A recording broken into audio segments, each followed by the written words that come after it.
Remember 3I Atlas? The first close-up images of the object are finally here from Juice Spacecraft, and ESA wants you to believe it's all perfectly normal. Here's why that story might be falling apart. Follow right now. Here's the problem. Juice got within 60 million kilometers right after perihelion and captured the comet in full activity.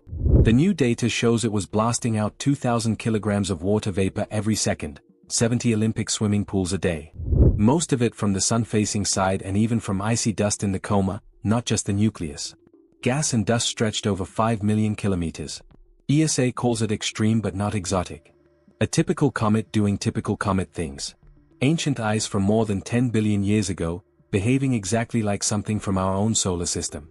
They even used the navcam shots for planetary defense practice. Now here's where it gets suspicious. These close-ups don't touch the three jets spaced at perfect 120 degrees that Love just proved are powering the non-gravitational acceleration. 10 sigma deviation. No water to explain it. The same system that wobbles every 7.2 hours yet stays locked sunward.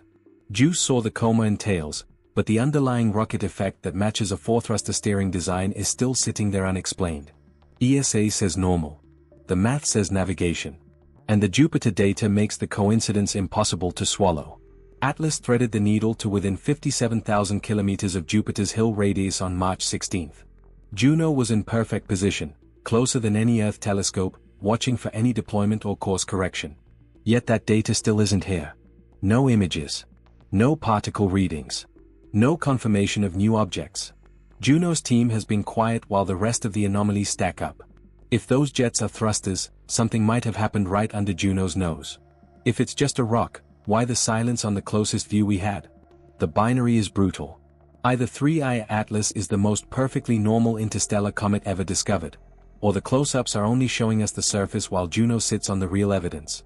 We find out more when the full papers drop and Juno finally releases what it saw.